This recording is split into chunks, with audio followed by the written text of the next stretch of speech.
오늘 우리에게 주시는 축복의 말씀, 신약성경 갈라디아서 2장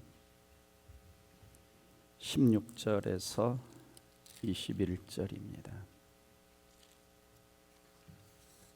같이 읽도록 하겠습니다. 시작. 사람이 의롭게 되는 것은 율법의 행위로 말미암음이 아니요 오직 예수 그리스도를 믿음으로 말미암는 줄 알므로 우리도 그리스도 예수를 믿나니 이는 우리가 율법의 행위로서가 아니고 그리스도를 믿음으로써 의롭다함을 얻으려 함이라. 율법의 행위로서는 의롭다함을 얻을 육체가 없느니라. 만일 우리가 그리스도 안에서 의롭게 되려 하다가 죄인으로 드러나면 그렇게서 죄를 짓게 하는 자냐? 결코 그럴 수 없느니라. 만일 내가 헐었던 걸 다시 세우면 내가 나를 범법한 자로 만드는 것이라. 내가 율법으로 말미암아 율법에 대하여 죽었나니 이는 하나님에 대하여 살려 함이라. 내가 그리스도와 함께 십자가에 못 박혔나니 그러기 전에 내가 사는 것이 아니 오직 내 안에 그리스도께서 사시는 것이라. 이제 내가 육체 가운데 사는 것은 나를 사랑하사 나를 위하여 자기 자신을 버리신 하나님의 아들을 믿는 믿음 안에서 사는 것이라. 내가 하나님의 은혜를 패하지 아니하노니 만일 의롭게 된 것이 율법으로 말미암았으면 그리스도께서 헛되이 죽으셨느니라. 아멘.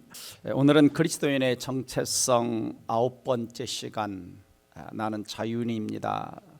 그래서 세 번째, 율법의 속박으로부터 자유입니다.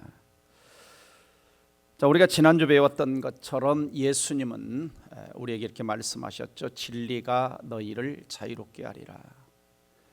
그래서 예수님은 십자가를 통해서 우리를 사단의 속박으로부터, 죄와 죄책감으로부터, 죽음의 속박으로부터, 하나님의 진노로부터, 그리고 율법의 속박으로부터 우리를 자유롭게 해주셨습니다.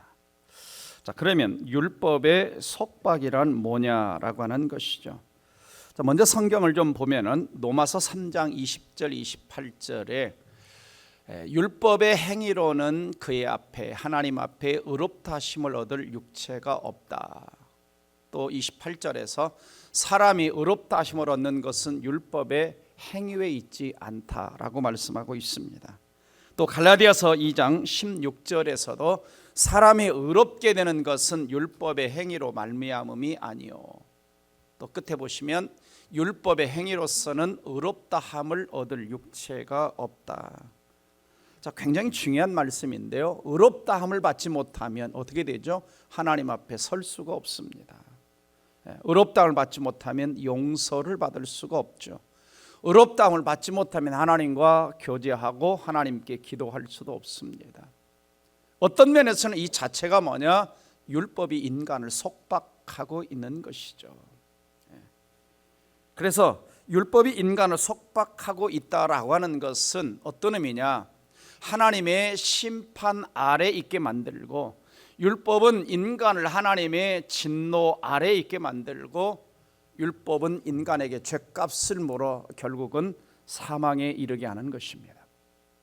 자, 이 구절을 좀 다시 살펴보면 로마서 3장 19절 말씀에 우리가 알거니와 무릇 율법이 말하는 바는 율법 아래에 있는 자들에게 말하는 것이니, 율법 아래에 있는 자들에게 말하는 것이니 이는 모든 입을 막고 온 세상으로 하나님의 심판 아래에 있다. 율법 아래에 있는 자들은 다 하나님의 심판 아래에 있다. 또 로마서 4장 15절에서도 율법은 진노를 이루게 하나니 율법이 없는 곳에는 범법함도 없느니라. 그러니까 율법을 못 지키면 하나님의 진노를 받는다. 그래서 결국은 율법은 죄인을 용서하지 아니하고 반드시 그 죽음, 죄의 삭은 사망이다라고 하는 것처럼 죽음을 대가로 요구를 하는 것입니다. 반면에 진리 되신 예수님께서는 우리를 율법의 속박에서 자유케 하려 오셨죠. 그래서 로마서 7장 6절 같이 읽어봅니다. 시작. 이제는 우리가 얽매였던 것에 대하여 죽었으므로 율법에서 벗어났으니 이러므로 우리가 영의 새로운 것으로 섬길 것이요 율법 조문에 묵은 것으로 아니할지니. 율법에 얽매였던 것, 율법에 대하여 죽었다, 율법에서 벗어났다. 또 갈라디아서 2장 19절에서도 오늘 본문에서도 내가 율법으로 말미암아 율법에 대하여 죽었나니 하나님께 대하여 살려 함이라 그랬습니다. 그러니까 하나님께서는 우리 인간에게 율법을 주실 때, 자, 인간들이 다 율법을 지킬 것을 기대하셨을까요? 다 기대하지 않으셨을까요? 모든 인간이 율법을 다 지킬 것을 아셨을까요? 못 지킬 것을 아셨을까요? 하나님 전능하시잖아요. 못 지킬 것을 아셨습니다. 지킬 것을 다 아셨으면 메시아를 보낼 필요가 없겠죠. 메시아가 와서 율법을 다 완성할 필요가 없겠죠. 그러니까 하나님은 율법을 주실 때 인간이 그것을 다 완벽하게 지켜낼 인간이 아무도 없고 오직 예수 그리스도 외에는 그 율법을 완벽하게 지킬 분이 예수님 외에는 없다는 것을 아셨다는 것입니다. 그러니까 별로 인간을 향해 하나님은 기대하지 않으셨던 것이죠. 네. 그렇다면 자, 율법이 인간을 선하게 할 수도 없고 인간을 구원할 수도 없고 인간이 율법을 완벽하게 지킬 수 없다면 왜 하나님은 율법을 주셨는가? 자, 먼저는 율법이 뭔가를 살펴보면, 자, 구약 성경 전체를 율법이라고 할 수도 있습니다. 그래서 요한복음 12장 34절에 율법에서 그리스도가 영원히 계시다함을 들었거늘, 그래서 이제 구약 성경을 말합니다. 구약 성경에서 예수 이야기를 다 하고 있죠.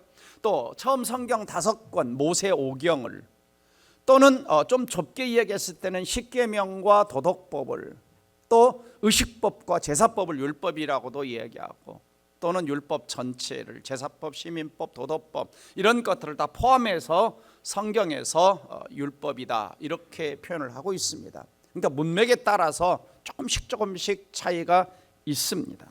차이가 있죠.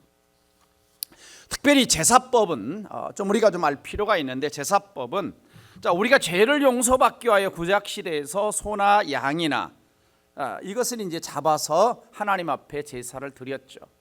그래서 이제 제사법에는 번제, 소제, 화목제, 속건제, 속죄제 이와 같은 것들이 있고, 또 그 외에도 여러 가지 의식적인 제사법들이 있는데, 할례를 행한다든지 유월절이나 여러 절기를 지킨다든지 정결법이라든지 구약시대에 다양한 이런 의식법들이 있습니다. 그런데 이런 의식법들이 예수 그리스도가 오심으로 말미암아 십자가에서 모든 것을 완성하셨기 때문에 이것이 폐지되었다. 히브리 9장 12절에 암소와 염소와 송아지의 피로 하지 아니하고 오직 자기의 피로 영원한 속죄를 이루사, 그러죠. 영원한 속죄를 이루사. 그래서 제사 의식법은 신약 시대에 적용되지 않습니다. 왜냐하면 예수 그리스도께서 모든 그런 의식법을 완성하셨기 때문에. 그래서 의식법은 폐지되었지만 뭐는 들어있느냐? 신약 시대에 그 예배의 정신, 이런 정신들은 신약 시대에 계승된다고 보는 것이죠. 또 하나는 시민법이 있죠. 시민법은 원래 유대인 사회 안에서 사회 질서 유지를 위한 법으로서 여러 가지 민사법, 형사법, 사회법 여러 가지 법들을 주셨습니다. 그래서 소송 문제라든지 안식일의 문제라든지 결혼 문제라든지 노동 문제라든지 국가에 대한 책임 여러 가지 것들. 그래서 시민법을 주신 목적은 뭐냐? 이스라엘 백성에게 스스로 통치하는 법을 보여주시고 주변 국가들과 또 하나님 백성의 구별을 보여주고 미래에 있을 장차 그리스도의 통치를 예표적으로 보여주는 것이 시민법입니다. 그래서 시민법을 이스라엘 백성들 안에 지키는 걸 오늘 그대로 우리가 다 지킬 수는 없지만 상당수 많은 부분들이 하나님 사랑과 이웃 사랑 안에 그 법이 들어와서 정신들이 지켜지고 있죠. 오늘 이런 것들이 들어와 있습니다. 또 도덕법은 세 번째로 안식일을 제외한 십계명을 가리키는 것으로 이해할 수가 있습니다. 그래서 안식일은 의식법이면서도 도덕법이기 때문에 신약 시대에 이것을 예수님이 부활하심으로 말미암아 주일로 지켜오고 있습니다.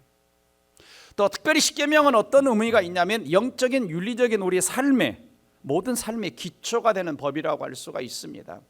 그래서 이러한 도덕법은 구약시대든 신약시대든 언제든지 타당하게 적용될 수 있는 영구불변의 법이다라고 이렇게 이야기를 하고 있습니다. 특별히 도덕법의 핵심은 뭐냐면, 도덕법의 핵심은 사람을 기쁘게 하는 것이 아니라 하나님을 기쁘시게 하는 게 핵심입니다. 그러니까 마치 하나님이 변치 않으시듯 하나님을 기쁘시게 하는 기본법의 정신은 그대로 살아있다라고 하는 것이죠. 그래서 십계명의 핵심을 신약에 와서 예수님 뭐라고 말씀하십니까? 하나님 사랑과 이웃사랑으로 그 안에다 들어간다라고 말씀을 하시죠. 물론 우리는 율법을 지킴으로써 생명을 얻거나 구원받기를 기대하지 않습니다. 우리가 살펴본 것처럼 율법을 지킴으로써 그리스도인들을 의롭다고 선언할 수도 없는 것이죠. 또 율법은 우리 예수 믿는 사람을 정죄할 수도 없습니다. 그러나 율법은 우리의 삶을 깨우쳐주고 그리스도에게 인도해 주죠. 자, 만약에 우리가 율법을 지킬 필요가 없다면, 특별히 도덕법을 지킬 필요가 없다면 우리가 십계명 안 봐야 되죠. 그렇지 않겠습니까? 모세오경 안 봐야 되죠.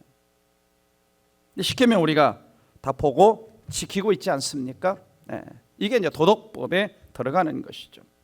그래서 이제 이런 것들을 좀 이 율법에 대한 견해들이 굉장히 다양한데, 자, 율법주의자와 율법 폐기론자들이 있습니다. 자, 율법주의자는 어떤 사람들이냐면은, 자, 예수님도 믿어야 되지만 율법도 지켜야 구원을 받는다. 이게 이제 갈라디아서에 나오는 핵심이기도 하죠. 갈라디아서 나오는 이 바울이 비판하는, 또 저주를 받는, 왜 사람들이 자꾸만 뭘 가지고 들어오냐? 예수도 믿어야지만 할례로 받아야 된다, 율법도 지켜야 된다라고 이야기하는 사람들이 누구냐? 율법주의자들입니다. 율법주의. 그러니까 예수를 안 믿는다라고 말하지는 않아요. 근데 거기다가 진짜 구원받으려면 뭘 해야 된다? 할례라든지 어떤 법을 지켜야 된다. 이게 율법주의자입니다. 율법주의자죠. 또 율법 폐기론자는 어떤 사람들이냐? 예수님의 율법을 완성했기 때문에 지킬 필요가 없다. 그래서 많은 성경 구절을 갖다가 댑니다. 그래서 대표적으로 사용하는 성구 중에 하나가 그리스도는 모든 믿는 자에게 의를 이루게 하여 율법의 마침이 되느니라. 율법의 마침이 된다. 율법을 다 마쳤기 때문에 율법을 지킬 필요가 없다라고 얘기하죠. 근데 여기서 율법을 예수님께서 마쳤다는 의미는 뭐냐면 율법을 폐지하셨거나 없앴다는 의미가 아닙니다. 이 말씀은 어떤 의미냐면은 율법의 마침이 되셨다는 것은 우리의 구원과 의를 위하여 율법을 예수님께서 완벽하게 지키셨다는 의미입니다. 율법을 완벽하게 지키셨다는 의미. 근데 이러한 구절들을 잘못 해석을 하다 보니까, 전체적인 맥락 속에서 해석을 해야 되는데 해석을 하다 보니까 율법은 이제 끝났다, 폐기론으로 가버리는 겁니다. 그래서 십계명 이런 어떤 율법들을 지킬 필요가 없다 그러죠. 그럼 성경에서 빼야죠. 안 보려면, 안 지키려면. 그러니까 잘못된 생각을 가진 사람들이 있는 것입니다. 잘못된. 아직도 이 부분에 대해서는 신학자들 간에 논쟁이 심합니다. 논쟁이. 율법주의자들, 율법 폐기론자들.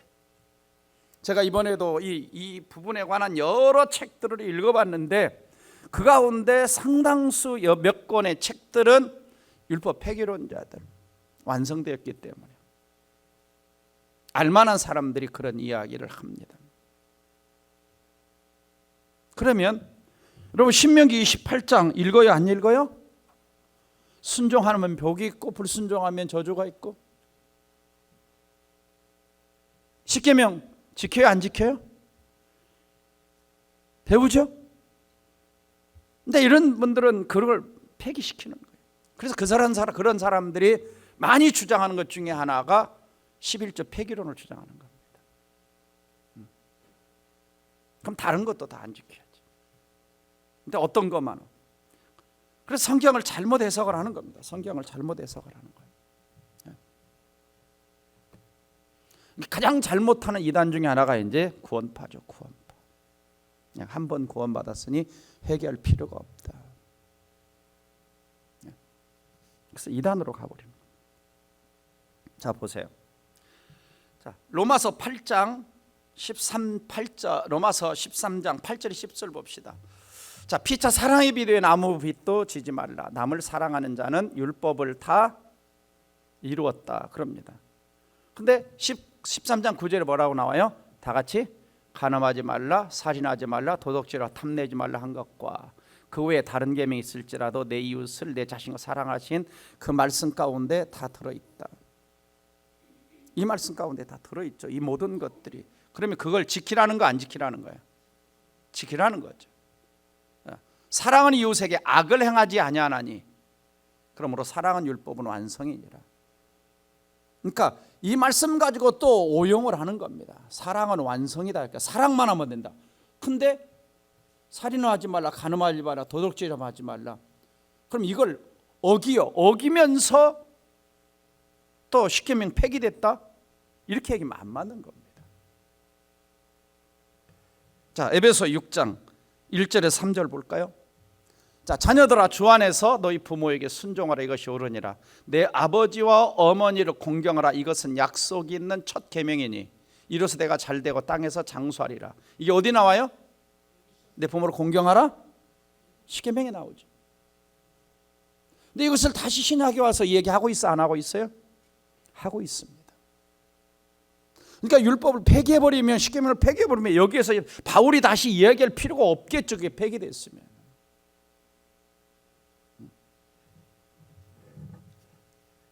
자 그러면 율법에서 자유한다, 속박에서 자유한다는 건 뭐냐면 율법의 의식법으로부터, 그 다음에 행위 언약의 율법으로부터, 율법의 저주로부터, 율법의 고발로부터, 율법의 불가능한 요구로부터 자유라는 것이에요.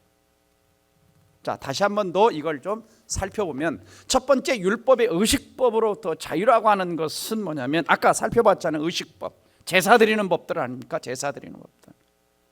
자 히브리 10장 9절 보시면 그 후에 주 말씀하시기를 보시옵소서 내가 하나님의 뜻을 행하러 왔나이다 하였으니 그 첫째 것을 피하심은 첫째 것 구원을 받고 의롭게 되기 위하여 제사를 드렸던 이런 것들을 둘째 것을 세우려 하심이라. 이 뜻을 따라 예수 그리스도의 몸을 단번에 드리심으로 말미암아 예수님이 화목제물이 되신 것이 되신 우리가 거룩함을 얻었노라. 그래서 구약시대처럼 죄를 용서받기 위하여 제사장이 양이나 소나 어떤 제물을 가지고 가서 더 이상 제사 드릴 필요가 없다. 의식법으로부터 자유. 그래서 구약의 성전이 필요 없는 겁니다. 그게 필요하면 구약에 성전이 있어야 되죠. 제사장도 따로 필요가 없는 거죠. 누가 제사장이 신약시대? 여기 앉아 계신 여러분들이 왕 같은 제사장이다. 그렇죠. 그러니까 누구든지 우리는 하나님 앞에 뭐 할 수가 있어요? 예배드릴 수가 있는 겁니다. 죄 용서를 구할 수가 있는 겁니다. 따로 어떤 중보자가 필요 없어요. 가서 고해성사를 할 필요가 없는 겁니다. 누구든지 왕 같은 제사장으로 예수 그리스도의 피를 의지하여 하나님 앞에 나갈 수가 있는 것이죠. 그래서 구약 시대에 이런 의식법, 제사법이 폐지가 된 거예요. 거기로부터 자유한 거죠. 자유한 거죠. 그러나 오늘날 유대 땅에 가면 뭐 합니까? 소 잡고 양 잡고 하고 있죠. 구약 시대에 여기 있습니다. 두 번째는 행위 언약 율법으로부터의 자유입니다. 자, 우리가 창세기 2장 16, 17에서 하나님이 행위 언약을 주셨죠. 아담과 하와에게. 이 선악과를 따먹는 날에는 반드시 죽으리라. 이게 뭐냐면 행위 언약입니다. 자, 인간이 그걸 지켰어요? 못 지켰어요? 못 지켰어요. 그래서 죽었어요. 죽음이랑 하나님과 단절된 거죠. 그래서 로마서 7장 9절 10절에 이렇게 얘기합니다. 전에 율법을 깨닫지 못했을 때 내가 살았더니 계명의 이름에 죄는 살아나고 나는 죽었도다. 생명에 이르게 할 그 계명이 내게 대하여 도리어 사망에 이르게 하는 것이 되었다. 율법은 뭐냐? 행위 언약 같은 거, 행위 같은 거예요. 아까 계속 나왔죠. 앞에서 우리가 살펴봤잖아요. 2장에서 율법의 행위로 의롭다함을 얻을 수가 없다. 그걸 지키지 못하니까 죽는 거예요. 이게 행위 언약 율법인 거죠. 그것으로부터 뭐 했다는 거예요? 우리가 자유했다는 거예요. 자유했다는 거예요. 세 번째는 율법의 저주로부터 자유를 얻은 겁니다.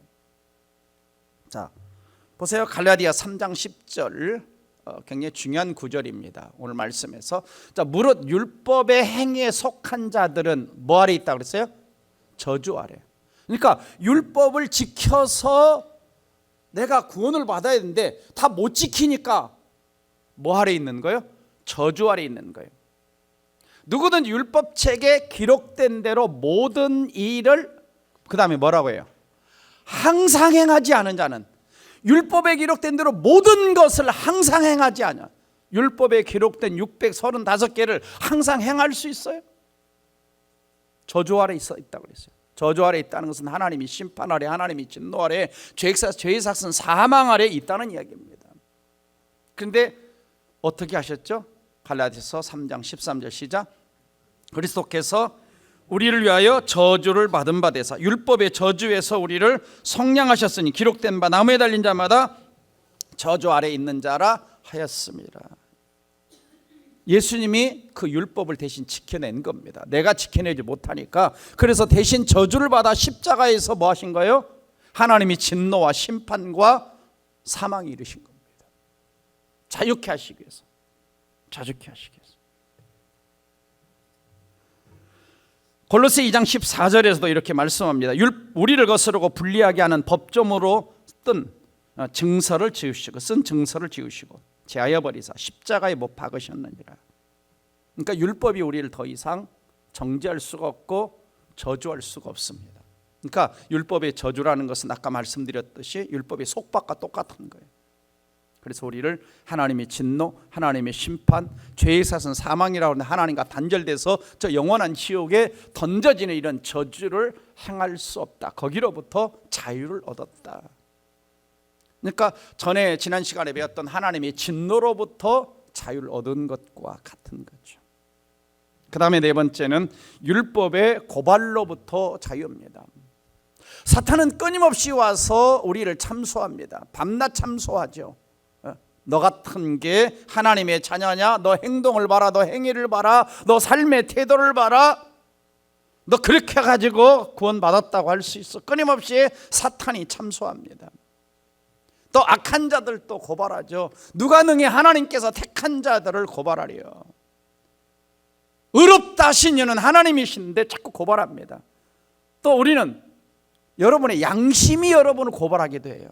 여러분 속에서 또 양심이 고소를 하죠. 야, 너 봐, 너 이래게 가지고 스스로 자기 양심이. 근데 진정으로 우리가 예수 그리스도를 믿고 거듭난 사람은 양심이 그렇게 고발한다고 해도, 사탄이 누가 고발한다고 해도 우리를 고발할 수가 없어요. 의롭다 하시는 이는 누구다 그래요? 하나님이시니 그럽니다. 하나님이시니. 그 다음에 다섯 번째는 율법에 불가능한 요구로부터의 자유입니다. 자, 아까 나왔죠. 갈라디아 3장 10절. 율법책에 기록된 대로 모든 일을 항상 행하지 아니하는 자는, 율법에 기록된 대로 모든 일을 항상 행하지 아니하는 자는, 자, 그 자체가 뭐예요? 불가능한 요구입니다. 십계명 100% 다 지키시나요? 10가지만 따져서? 아니면 635가지의 율법을 다 지키시나요? 모든 것을 항상 행하지 아니하는 자. 네. 저주 아래 있다 그러잖아요. 저주 아래. 불가능한 요구입니다. 그래서 율법에 불가능한 요구라고 하는 것은, 율법은 불가능한 일을 명령하지만 그 율법을 지킬 수 있는 힘과 능력은 제공해 주지 않고, 둘째, 율법은 다른 사람 대신 지켜줄 수 없어요. 다른 인간이, 다른 우리 부모가, 누가, 형제가 지켜줄 수 없어요. 세 번째, 율법은 모든 조항을 항상 단 한 번의 실패도 없이 완벽하게 지켜야 된다고 요구합니다. 그렇죠? 모든 것을 항상, 그래서 하나만 접혀 범해도 율법을 범한 것이 돼요. 그럼 죄값을 받아야 돼요. 또 율법은 지키지 못한 자에게 끔찍한 형벌을 선고해버립니다. 신명기 27장 26절에 이 율법의 말씀을 실행하지 아니하는 자는 저주를 받을 것이랄 것이요, 이 율법의 말씀을 실행하지 아니하는 자는 저주를 받을 것이다. 만약에 율법대로 다 실행하면, 구약시대에 뭐랬어요? 부모를 향해서 욕하고 그러면 막 거절하고, 부모를 막 욕되게 하고 그러면 뭐라고, 어떻게 하라고 그랬어요? 공중 앞에 데려다가 돌로 쳐 죽이라고 그랬어요. 무섭죠. 그렇게 하면 오늘날 얼마나 많이 죽겠어요. 더군다나 요즘에 자녀 하나밖에 없는데 자식들 많이 잃어버리겠죠. 불가능한 요구들이죠. 그래서 불가능한 것은 예수님 대신 다 지켜내신 겁니다. 그리고 우리에게 율법의 저주에서 우리를 속량하셨다, 자유롭게 하셨다, 대신 값을 지불하셨다라고 하는 것이죠. 그래서 자, 우리가 로마서 7장 한번 펴보세요. 로마서 7장 펴보시면, 자, 여기 구절이 나와 있지만 7장 가봅니다. 원래는 7장을 본문으로 좀 선택을 하려고 했는데요.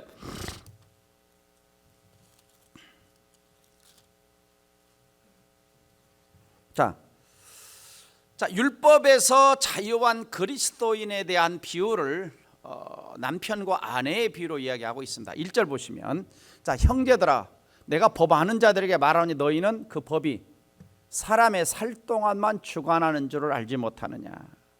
법이라는 게, 그렇죠? 보통 이제 우리나라 이제 법에서도 어떤 사람이 범죄를 저질렀는데 그 사람이 죽었거나 자살을 해버리면 공소시효가 뭐 하죠? 끝나버리죠. 사람이 살 동안만 주관한 줄 알지 못하느냐. 그러면서 2절에 뭐라고 얘기하고 있냐면은, 남편이 있는 여인이 그 남편 생전에는 법으로 그에게 매인받으나니, 그러니까 부부관계였던 법이 있는 거죠. 부부관계. 만약 그 남편이 죽으면 남편의 법에서 벗어나느니라. 그러니까 여기 1절에 나오는 남편이 누구고 남편이 있는 여인이 누구냐라고 하는 것이죠. 그러니까 여기서 지금 바울이 얘기하고자 하는 것은 남편은 율법을 상징합니다. 남편은 율법을 상징합니다. 예. 그 다음에 남편 있는 여인은 율법 아래에 있는 인간을 지금 이야기하고 있는 거예요. 율법 아래에 있는 인간. 예. 제가 이 부분은 전에도 로마서 강해할 때 남편과 아내 비유를 가지고 이야기하지 않았습니까? 그러니까 율법 아래에 있는 이스라엘 백성들은 율법이라고 하는 남편과 결혼을 한 겁니다. 이스라엘 백성들은 율법이라고 하는 남편과 결혼을 한 거예요. 근데 이제 율법시 남편은 어때요? 반듯하잖아요. 법대로 하잖아요. 모든 걸 법대로. 예. 완벽주의자. 예. 실수도 용납할 줄 모르는 법대로. 근데 이제 율법시하고 결혼한 이스라엘 백성들은 율법 아래에 있기 때문에 못 지키면 어떻게 되는 거예요? 혼나는 거예요. 폭군이 되는 거예요. 벌을 받는 거예요. 네. 그러다 보니까 이제 이 율법 아래에 있는 이 이스라엘 백성들은, 또 여인은 어떻겠어요? 삶의 의욕과 자신감이 없죠. 왜냐하면 이 율법시 남편이 못 지킬 때마다 뭐 하는 거예요? 매를 때리거나 폭력을 가하거나 자유함이 없는 거죠. 그래서 그 절규가 뭐냐면 그 7장 24절 보세요. 7장 24절 같이 읽어봅니다. 시작. 오호라, 나는 곤고한 사람이라 누가 나를 사망의 몸에서, 끔찍한 남편, 율법시 남편에게서 누가 나를 건져내려 하는 겁니다. 이게 탄식이죠. 탄식. 그러니까 자, 이 로마서 7장은 어떤 면에서 율법시 아래에 있던 바울의 탄식이기도 하는 것이죠. 그걸 겪었던 거죠. 왜냐하면 율법 아래에서 고생하며 살아본 사람이 누구냐? 바울입니다. 바울. 이것은 이제 로마서 7장에서 그 고민, 그 고통을 표현하고 있는 것이 24절에, 오라, 나는 곤고한 사람이로다. 이 사망의 몸에 있다 그러죠. 누가 나를 건져내겠는가? 그러니까 율법은 정죄해가지고 뭐 하는 겁니까? 사망으로 끌고 가버린 거예요. 못 지키니까. 그러니까 뭐가 없어요? 자유와 기쁨과 행복을 잃어버린 것이죠. 자, 율법시 남편 아래에 있을 때 안식일법도 그렇습니다. 안식일법 기억나시죠? 전에 이런 이야기 해드린 기억이 나시죠? 밖에서 책을 읽다가 소낙비가 와도 책을 들고 들어올 수가 없어요. 왜? 노동이래요. 자동차에 기름이 떨어져 넣을 수가 없어요. 안식일에 노동이래요. 어린애가 배고파 울어도 분유를 사 먹이면 안 돼요. 분유를 사러 가면 또 노동이 되고 그 사람 판 사람이 산 사람이나 안식일 날 일하는 것이 돼요. 깜빡 잊고 안식일에 불을 안 켜놨다가도 불을 켜면 안 돼요. 그것도 뭐가 돼요? 노동이 돼요. 노동. 전에 말씀드렸죠. 제가 성지순례 가니까 그 선교사님이 그러더라고요. 가이드 하시는 선교사님. 자기 옆집에 사는 유대인이 안식일 날 깜빡 불을 안 켜놨어요. 불을 미리 켜놓아야 된대. 그럼 이제 뭐라 그래? 자기 집에 와가지고 불 켜달라 그러면 뭐 하는 거예요? 안식일을 어기는 거예요. 그래서 뭐라고 약속해놨냐? 옆집 가가지고 우리 집이 좀 캄캄해 그래요. 불 켜달라 그러면 일 시키는 거니까 이게 안식일법을 어기는 거니까 뭐라고 얘기하냐? 우리 집이 캄캄해 그런데 그럼 이제 미리 사인해놔가지고 가서 불 켜주러 가는 거예요. 왜 그렇게 살아? 왜 그렇게 살아? 그러니까 안식일에 뭐 몇 메타 이상 가면 그것이 또 노동이 되고 안식일법을 어기는 것이 되고. 지금도 유대인들은 그러니까 정통 유대인들이죠. 유대인들은 다 지키는 건 아닙니다. 정통 유대인들이 한 20%는 구약의 그 자기들의 그 법대로 지키며 살려고 하는 거죠. 얼마나 불편하겠어요. 참 이스라엘 땅을 가면 아이러니합니다. 정말 전 세계에서 수천만 명이 1년이면 그 예루살렘으로 오고 성지순례를 하고 예수 그리스도 십자가와 부활 이것을 다 와서 찬송하며 하고 있는데 그들은 여전히 예수 그리스도는 그냥 돈벌이 불과. 그들의 삶에서 돈벌이. 메시아는 아직 오지 않았습니다. 아이러니하죠. 이게 로마서 10장 11장에 다 예언된 말씀이죠. 어떻게 율법에서 해방됐습니까? 다시 3절 7장 3절 가서 보시면은 그러므로 만일 그 남편 생전에 다른 남자가 하면 음녀라. 그러나 남편이 죽으면 그 법에서 자유롭게 되리니. 남편이 죽으면 그 법에서 자유롭게 되니 다른 남자에 갈지라도 음녀가 되지 않냐. 그러므로 내 형제라 너희도 그리스도의 몸으로 말미암아 율법에 대하여 뭐 했다 그래요? 죽었다 그럽니다. 그리스도가 십자가에 죽을 때 너희도 율법에 대해서 뭐 했다 그래요? 죽었다. 죽임을 당하는 다른 이 곧 죽은 자 가운데 살아나신 이에게 가서. 죽은 자 가운데 살아나신 이가 누구예요? 예수님이시죠. 그러니까 다시 누구한테 시집 가는 거예요? 이제 율법 씨하고 결혼했던 사람이 이제는 예수에게 시집 가는 거예요. 살아나시에 가서 우리가 하나님을 위하여 열매를 맺게 하려 하심이라 그랬죠. 그러니까 다시 전도자라는 중매쟁이가 와서 예수 씨에게 소개해가지고 예수 신랑과 결혼하니까 너무 행복한 거예요. 아침에 좀 늦잠 자도 피곤하면 조금 더 자 그러고.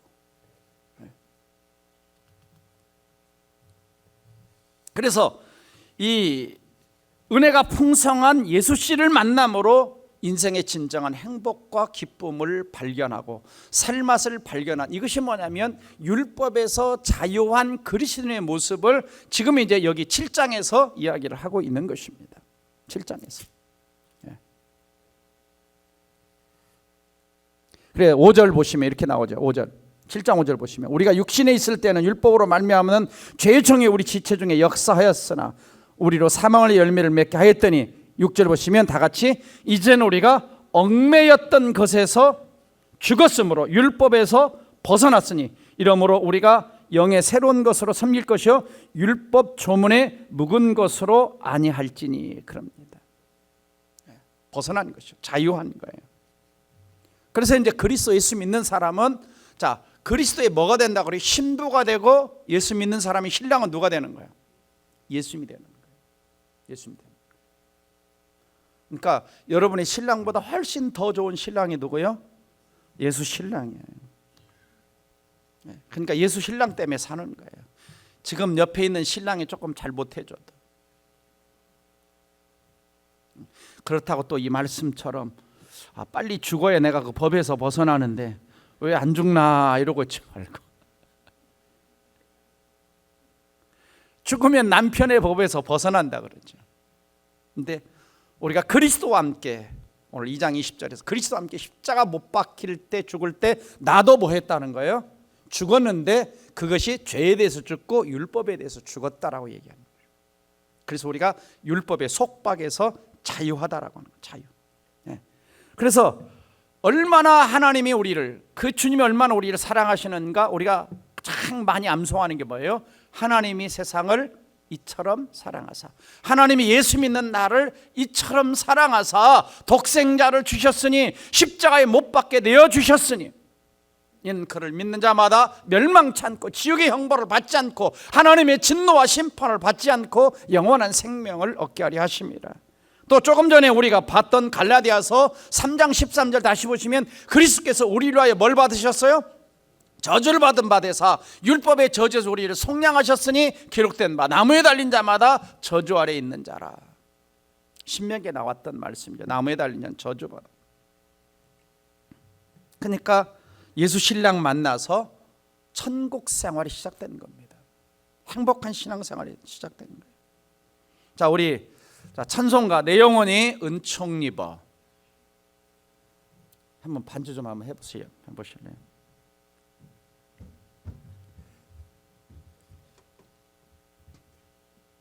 자, 우리가 1절 한번 3절 한번 불러볼까요? 내 영혼이 은총 입어. 저 앞에 저 보이시죠? 몇 장? 286장인가?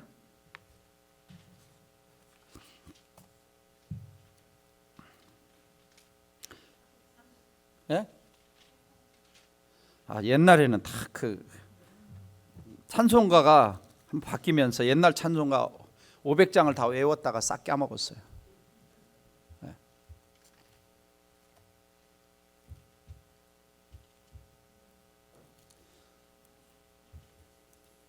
이 안 보고 착 하고 나와야 되는데.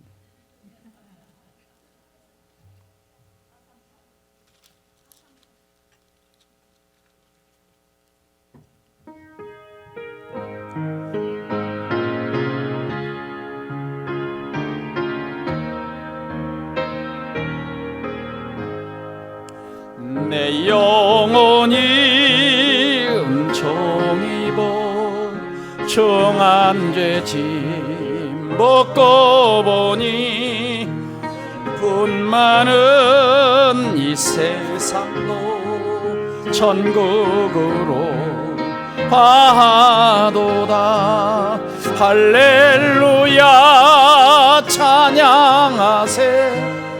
내 모든 죄 사함 받고 주 예수와 동행하니 그 어디나 하늘. 3절 부릅니다. 산이 거친 들이 초막이나 궁궐이나 내 주 예수 모신 곳이 그 어디나 하늘나라.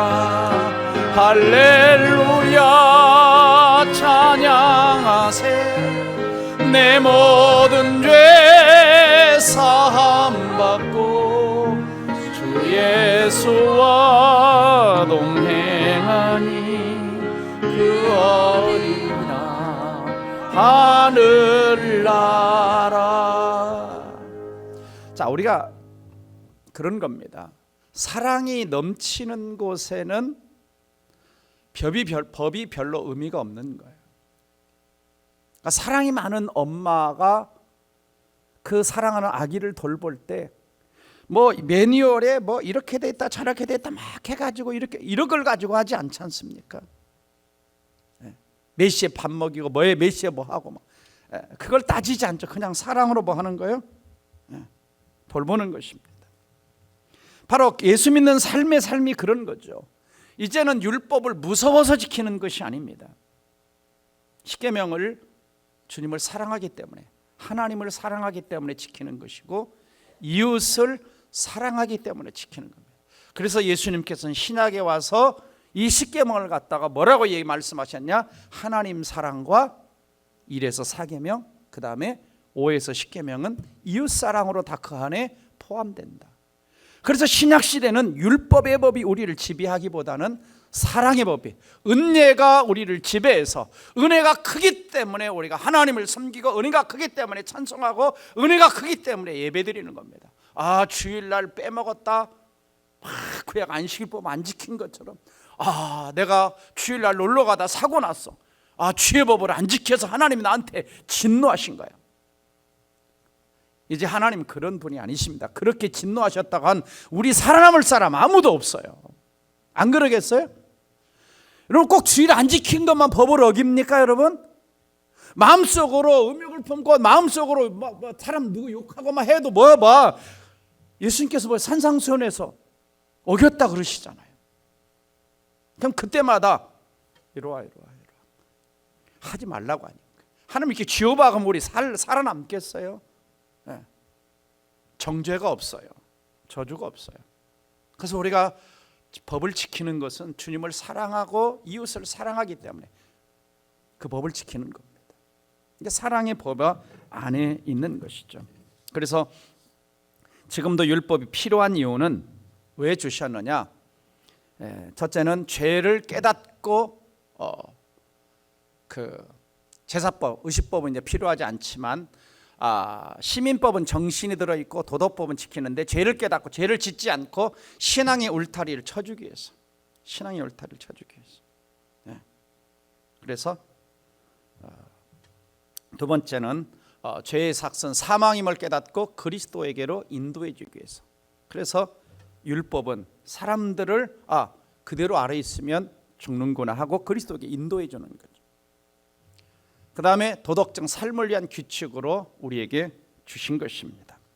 그 다음에 도표를 보시면 은혜와 율법의 차이점 여러분들이 참고하시기를 바랍니다. 율법과 은혜가 차이가 있죠.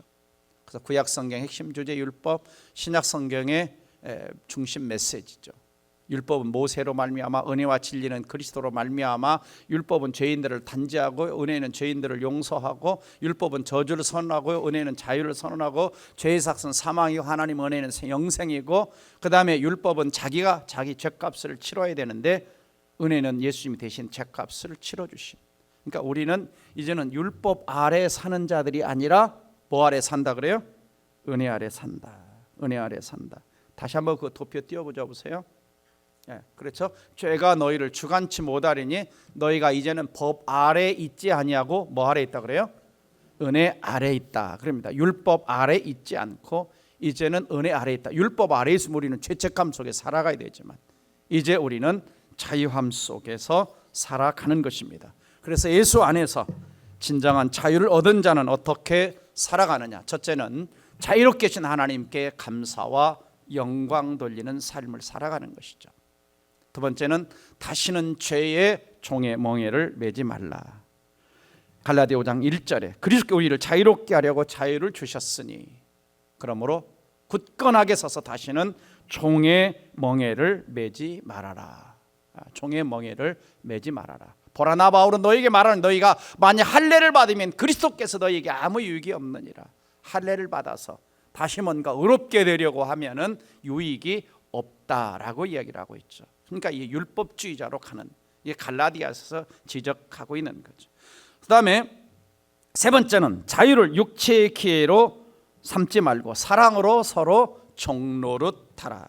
갈라디아서 5장 13절 같이 읽어봅니다. 시작. 형제들아, 너희가 자유를 위하여 부르심을 입었으나 그러나 그 자유로 육체의 기회를 삼지 말고 오직 사랑으로 서로 종노릇하라. 그러니까 자유를 얻었다고 그 자유는 방종이 아닙니다.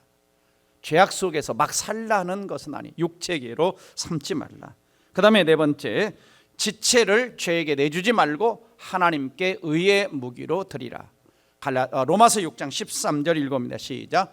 또한 너희 지체를 불의의 무기로 죄에게 내주지 말고 오직 너희 자신을 죽은 자 가운데서 다시 살아난 자같이 하나님께 드리며 너희 지체를 하나님께 의의 무기, 너희 지체를 의의 무기로 드리라. 아멘.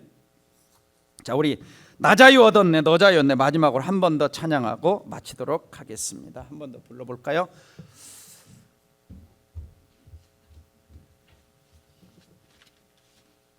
미리 부탁드려요.